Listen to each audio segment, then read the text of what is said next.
Michigan State gets their first 2027 commit for football, and Pat Fitzgerald, is he playing the hits around here?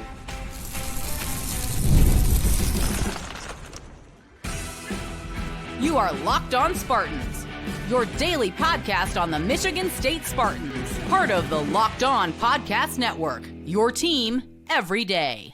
Spartan friends and Spartan family, Locked On Spartans listeners, thank you all so much for tuning into Locked On Spartans and making us your first listen every single day right here on the number one ranked Locked On Podcast Network. Please rate, review, subscribe, comment below how you're feeling about this first pickup for our 2027 class, because while that still seems like a fake year, just saying it out loud, time is going way too fast. Don't tell the juniors in high school this, because yes, many of them were on campus last weekend. Michigan State's going to have more juniors on campus next weekend because this is a pretty important recruiting stretch here. We talked about a lot of visitors with Jason Killip of Spartan Mag just the other day, of course.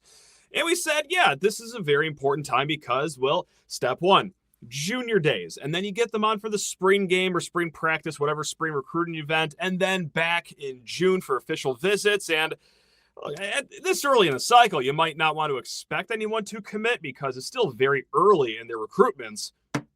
Don't tell Savior Owens that, though. Do not tell running back out of Ohio, Savior Owens, that, because, yeah, his junior day visit went so well, he decided to commit to the green and white. So let's learn about this 5'11", 215-pound running back. He comes out of, and I hope I'm saying this high school's name right, Massillon, Ohio. That's right, Massillon High School, the all-time winningest high school program in the state of Ohio. So, coming off of a solid 2025 campaign, yeah, he racked up all Ohio first-team honors. And that happens when you have north of 1,500 rushing yards, 21 rushing touchdowns, and you carry the rock for 7.1 yards per carry. Now, you could already probably figure after I said 5'11", 215-pound. Now, this guy's running style, he brings the thunder, right? Like, this is a kid that is physically built. I don't know if you saw the video the other week, but over at Disney World, they have that Indiana Jones performance with the 400-pound rubber ball that got off of its track and it completely leveled a poor employee. That's kind of what his running style reminds me of. I mean, this kid is a downhill runner between the tackles, so it's thunder. But I'll say, if you watch his huddle tape, you do see a dose of athleticism. This isn't a kid that is only purely going downhill like a bowling ball. No, like, he's got some jumps. He's got some good cuts. I mean, kind of like a one-cut running back, but certainly will make some hay between the tackles. Not sure if there's Big Ten breakaway speed there. There are some runs, of course, where he is breaking away from the poor high schoolers that are trying to take him down. But will it translate at a Big Ten level? Not sure, but I think that some bruising yards between the tackles will certainly be something that translates when he gets up here, not just 2027, but obviously as he keeps on, gaining the good weight, adding some more just good hard running styles to his repertoire, everything that comes with being a seasoned college running back. So, look, this is a lowdown on the kid here. He held offers from not a lot of big schools, I'm going to be honest. Akron, UConn, Toledo, but there was another Power 4 team, and that was Wisconsin. And would you look at that? Hey, wait a minute. Didn't Michigan State just hire a running backs coach from Wisconsin? Devon Spalding? Yeah, that's the guy who at Wisconsin offered this kid right here. So there's already the connection between running back coach Devon Spalding and Savior Owens. So yes, when they got up here for the junior day visit, of course you get acclimated with Fitzgerald. You want to talk to your offensive coordinator, just see what life in East Lansing is like. But that was a pre-built connection that they had right there. So maybe it's not so much of a mystery as to why this kid committed before the rest of his recruitment really even picks up, again, in spring, June, his senior season coming up. So he was pretty sure he wanted to play with Coach Spalding, and here we are. Now, there's a lot of people falling in love with the symbolicism behind this kid's commitment, right? And sign me up. Like, I'm one of these people here, man. And this isn't to say that, Pat Fitzgerald only got this kid just to make us whimsical Michigan State fans happy and remind us of our glory days. No, he's a good player. When these rankings do eventually come out later in the 2027 rankings, he'll be ranked a 3-star. He'll be ranked pretty solidly in the state of Ohio in the running back class, I'm sure. But there's two pieces of symbolicism behind this commitment for 2027, which will obviously be Pat Fitzgerald's first full cycle here in East Lansing. The first one, yeah, just screaming loud and clear that we're going to run the ball, and we're going to run it down people's throats with the running back like Savior Owens. But more so, this is the hits that we're playing right now. This is the classics. This is what we want to get back to, and Pat Fitzgerald certainly sounds like it too. We're going to recognize the state of Ohio. Look, we are. This is crazy. Hear us out here. We're going to try to recruit some kids out of a talent-rich state that is just a border away from us. Unlike what has happened here the last few years. Guys, let's take the 5 recruiting classes prior to Pat Fitzgerald coming over, okay? So the 2021 class to the 2025 class. That's Mel Tucker. That's Jonathan Smith. How many kids from the state of Ohio were in those 5 recruiting classes combined here? 6. 6 kids from the state of Ohio. Just a drive down the road from the state of Ohio. Okay, in 2021, you got 2 kids, AJ Kirk, Michael Gravely. 2022, no one. 2023, no one.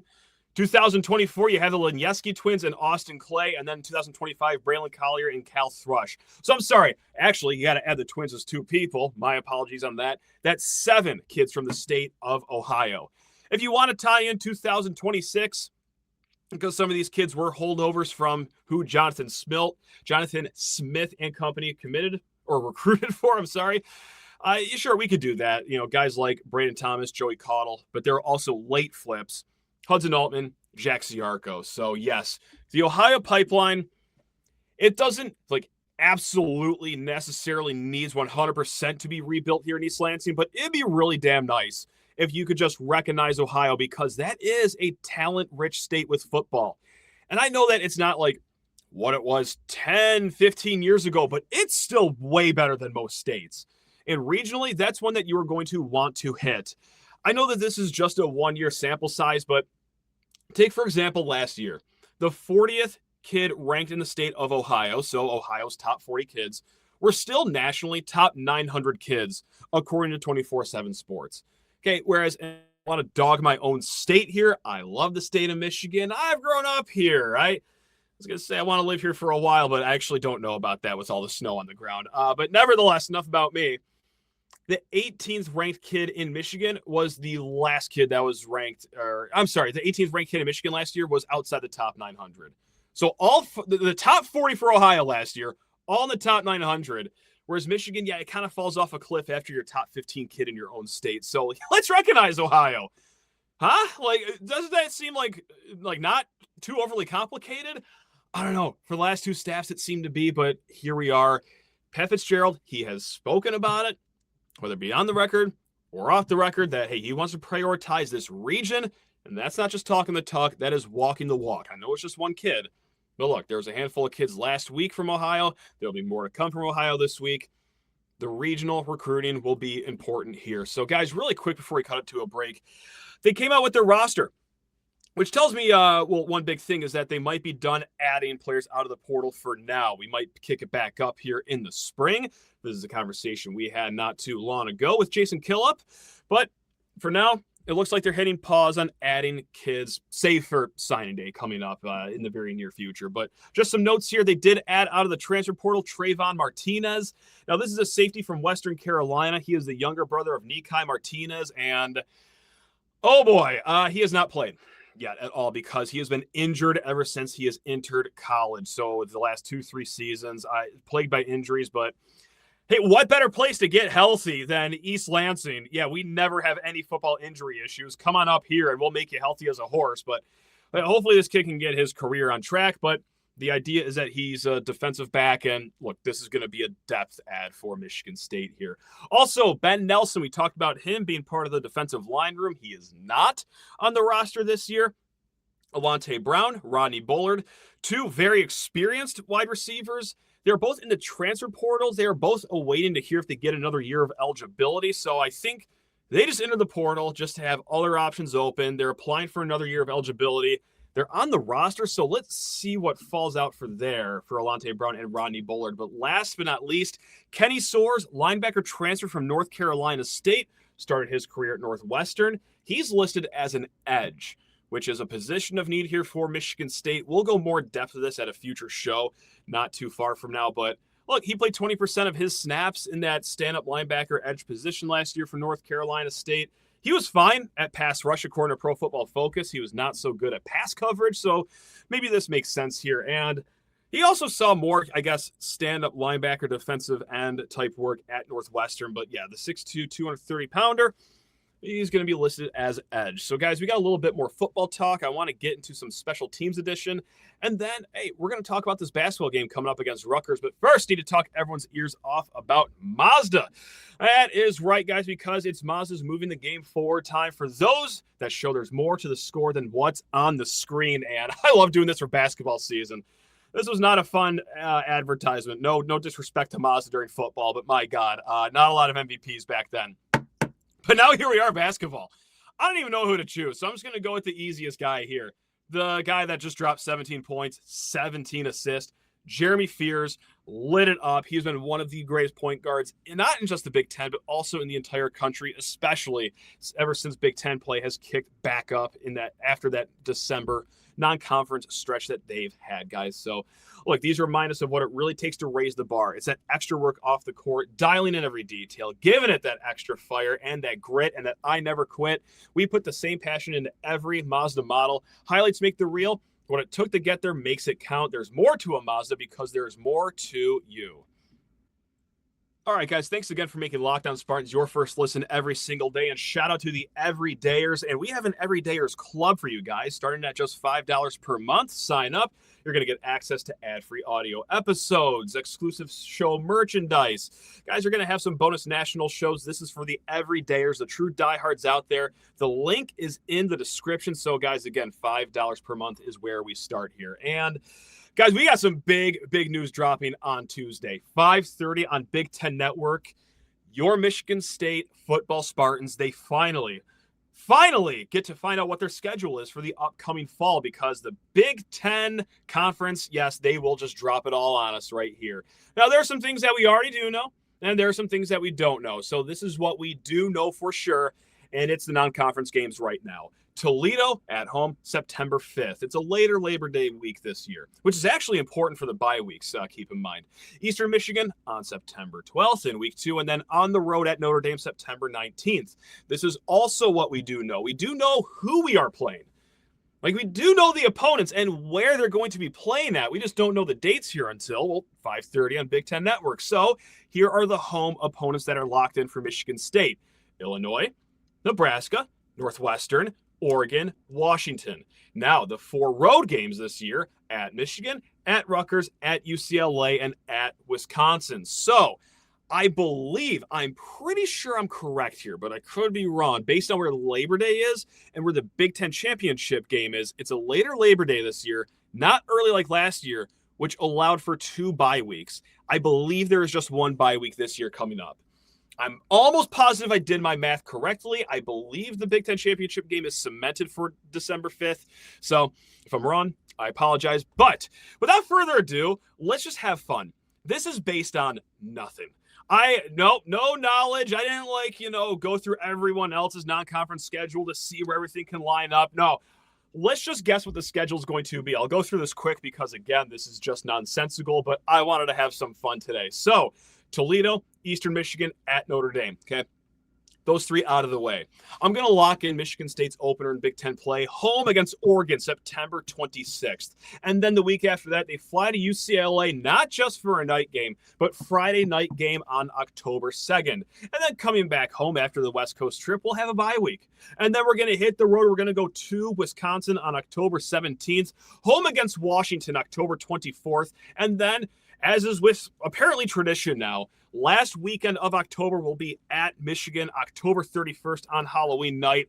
And then, that's right, we're not leaving our home state just yet, because it'll be home against Illinois November 7th, home against Aiden Child's Northwestern team, not just at night, but Friday night for that week. And then we're going to hit the road to Rutgers, and we will end this season against Nebraska. Now, will that be at Ford Field? Will it be at Spartan Stadium? I'm not bold enough, or I'm not in the mood to upset people right now, so I won't even predict that. But that's what I got. Guys, if you got your predictions, send them below if you're commenting on YouTube or lockedonspartans@gmail.com. So, guys, let's go through some other football items here before we talk about this basketball game. And there have been some pickups in the special teams department that we have not given any love to yet. So, hey, it's 1/3 of the game. As they say, one of Michigan State's best hires, if not the best hire outside of Pat Fitzgerald, has been special teams coordinator LeVar Woods here. I mean, let's talk about special teams, because your returner, like kickoff, like not returning from last year's team, but a return specialist, Kenneth Williams from Nebraska, all Big Ten second team returner for the Cornhuskers last year. He had 32.9 yards per return and a touchdown last year. So, look, you have your options like Christian McCray, of course. I mean, could Braylon Collier, Charles Taplin, one of those two young receivers, stick their head out in the return game? Of course. Could you get Samson Gash's commitment here not too far in the future? Would he be an instant contributor in the return game? I'm not sure, but hey, you know that Kenneth Williams, solid player right there. And also, he does play running back, but this running back room is so full that I'd be a little surprised if he carved out a serious role in that regard. Might he even transition into a receiver, because our receiver room is, even if Alante and Rodney Bullard get granted another year of eligibility, it's not a lot of returning production, but I digress. Let's keep it going here. Now, this is important of getting a solid returner. And, of course, kickoff and punt returns go further than just, the guy catching the ball. You also have 10 other guys that got to block and establish their lanes, too. But this is what LeVar's units did at Iowa. This is a stat that we read off a few weeks ago here, but I'll say it again because it's a fun one. There has been one program in the Big Ten that has been top 5 in each of the last 5 Big Ten seasons in average kickoff return yards. Just one program in the Big Ten has solidly been a top 5 team ever since COVID. Guys, of course, that's Iowa. Okay, like they know special teams down at Iowa. LeVar knows special teams, and hopefully he brings it up here, and we get the ground running hard right off the bat in year 1 here. So outside of that, though, guys, we have kicker Stephen Gonzalez. Now, this is a late recruitment here because he's a 5-star from North Carolina, number 4, according to Cole's Kicking. Now, that's the big recruiting platform for kickers. But, yeah, his range goes beyond 60 yards in competition. Obviously, it's a little different when you're not wearing pads or anything and you're just going up against air, piping in these 60-yard field goals.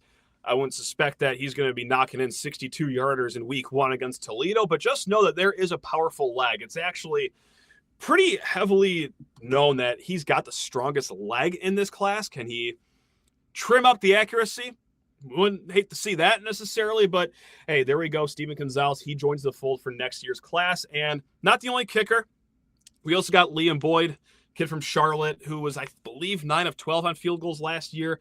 So we got 2 kickers in the mix here. We also got yourself a lawn snapper here, guys. Nick Dzansky from Oregon. Now, he's a former 5-star lawn snapper. Played a little bit in 2023 for the Ducks, not in 2024, and he played just 3 games last year in 2025.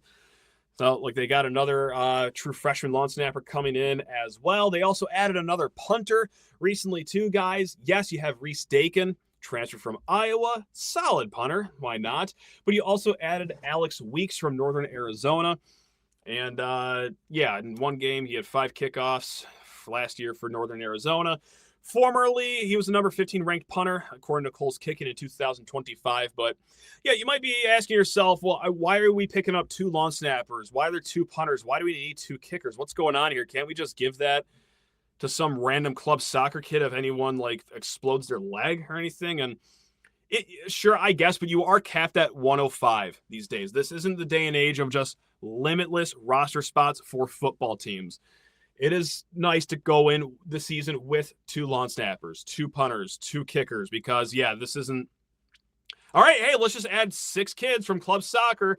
Sure, this throttles our roster up to 129 players, and let's just let them sort it out during the week. No, it's a little more rules attached to all that now. So, guys, there we have it. Let's talk about basketball here for a hot second before we get you on in the rest of your week. But first, guys, before that, let's talk your ears off about TurboTax because, yeah, that's right, tax season. Yeah, it's here. It's here. And tax season doesn't have to take over your life.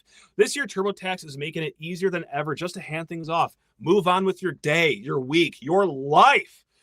My God, taxes can just be a pain in the neck sometimes. But with TurboTax Full Service, you can have your taxes done for you by a trusted local expert, start to finish, without the stress or guesswork. So instead of spending hours trying to figure out every form, just meet with a local TurboTax expert online or in person. You get to decide, guys. They handle everything from W-2s to the self-employed forms that really don't even make any sense. They're going to work to get you every deduction because they'll make sense of everything, guys. It's a huge time saver, and it's going to get you real peace of mind. So for a limited time, you can have your taxes done by a local TurboTax expert for just $150 all in if a TurboTax expert didn't file for you last year. Just file by February 28th, the end of next month, guys. So you got some time, but I would hurry you to take advantage before it's too late. Take taxes off your plate and get back to your life. Visit TurboTax.com/local. Book your appointment today. 6:30. FS1 at the Rack in Piscataway to take on a Rutgers team that, let's be honest, things are not going too much better than they were last year. So, BartTorvik.com suspects Michigan State will win this game 73-58. Okay, that's all fun and well. Let's just get that out of the way. Michigan State, when the line comes out, will be about 15-point favorites, maybe give or take a point or two. Anyway, Rutgers, 9-11 overall, 2-7 in Big Ten play, and both of those wins came at home in overtime. One against Oregon and then another against Northwestern. So they really haven't beaten a lot of great teams, though, in these 9 wins, because if you combine their quad 1 and 2 opponents, they are 1-10 in those games. That Northwestern game in overtime is the only quad 1 or 2 win they have. That files under the quad 2 category. So, yeah, they've been given hell to, Rider to start the season, Maine, Lehigh, they've, gave them the good old whooping. But, yeah, as far as Power 5 teams, Big Ten teams specifically outside of Oregon, Northwestern, hasn't been that great of shakes. But we're not going to spend the entire segment just defecating on Rutgers, right? I mean, obviously Michigan State should win this game. It would be a massive bummer should they not. But, hey, let's give some reason as to how Rutgers can make this a game, right? Let's talk about what they are good at here. And one of the things they are best at, and this is important in this day and age of basketball here, is they keep teams from getting to the free throw line better than most teams here. They got a lower free throw rate than most. They are top 60 in opposing free throw rate. They are also top 50 in opponents' free throw attempts per game. So, hey, especially in this year of college basketball, and this is spiking up a lot of offensive efficiency numbers as teams are getting a lot better at getting to the line. You've seen Michigan State at times be really good at that. Hey, Rutgers, okay, they do a good job of playing some clean defense. It's not to say that it's shutdown defense. Like, they're not going to hold teams under 60 the way Michigan State is, but they play a clean game with not a lot of whistles. But look, guys, there's also a player that I want to pull out and highlight here. It's Tariq Francis. Now, this is a transfer from NJIT, so not too far away from Rutgers, of course, and he's averaging 16 points per game this season. But that doesn't really tell you the full story because there's a first half to the season, there's a second half to the season. The first half of the season, he's getting his feet wet. He's playing some good team basketball. I'm sure he's getting all of his teammates some touches here. And then halfway through the season, he's realized, I am the team. Like, me, the person I look at in the mirror every single day, I'm our best shot of winning these games here. So, look, the first half of the season, he had just one game with 20-plus points. The second half of the season, he's had 4 games with at least 28 points. They are very offensively limited. They do not shoot the ball well. We'll get into that here in a little bit. So Francis, the 6'1" point guard for Rutgers, he has been taking matters into his own hands. He's been, going from 7 shots a game to start the season to 16, 18 shots a game here as of late. So this will be a big one for, of course, Jeremy Fears. Divine Ukachukwu. Will Denny Dimes get out there and lock him up? Who's to say? But that's not the only player that we're going to pull out here. That's just the main player. They got 2 wing players, 6'7" Dylan Grant. Sophomore for Rutgers, his shooting has jumped up from last year quite considerably from both three-point land and free throw shooting. And then Darren Buchanan, 6'7", has one of the odder shooting splits I've ever seen from the transfer from George Washington. So he's shooting at 47% from three-point land. Granted, he does not take a lot of threes. He's only attempted 19 on the season, but 47% from three, which is outstanding. But on the free throw stripe, he doesn't even shoot north of 60%. So something's got to give here. It's either this kid's going to start missing every three he takes from here on out, or he's going to start making every free throw he takes from here on out. I don't know. Let's start deciding and learning for ourselves here on Tuesday. So other things they do well, guys, one is in Rutgers' control. The one is not in their control. The first thing that is in their control, they do play to a slower pace. Now, whether that's deliberately because they know they're offensively stunted, so they're going to limit as many possessions as possible and just try to steal a low-scoring game. Yeah, they do play a slower pace of basketball. Now, the other thing that's out of Rutgers' control, rather, and largely out of Michigan State's control, too, is the X factor of travel, which I wouldn't bring up unless Izzo brought it up, and he did speak about it with the media today, that, you know what? Like, it's cool that NBA teams, pro teams, they get to travel all the time, but they're a little more built for it than college kids. And yes, of course, Savior comments that college sports is basically professional sports now, but it's different being a kid that, actually does attend classes like they do here at Michigan State, and being a pro that, just gets to focus on this full time. You got a bigger training staff to make sure your body's ready, all the fun things that come with travel. But Izzo did talk not just about, going from the West Coast back to Michigan, we're going to head over to New Jersey. The weather has been an issue here too. He said that they have been delayed getting out to Rutgers, and I don't know the extent of the delay. I don't know if it's going to push them back a full day or not. But Izzo is also concerned about getting back on Tuesday night. So, and you know that Izzo loves those late night flights after conference road games. So, the factor of travel is here, as well as, let's be honest, guys, is there a little bit of a look-ahead spot with Michigan State with the game of the year coming up Friday at home against Michigan? Could you catch Michigan State looking a little ahead here? Maybe not to the point where you're concerned about MSU losing this game. I still expect MSU to win this one, but there are some X factors going into this one. But now that I've just, let that creep into your head about, oh boy, should we be worried? They play good pace.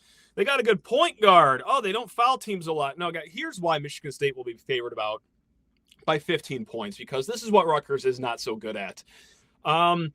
Maybe this is important in basketball. Maybe it's not. I'll let you decide.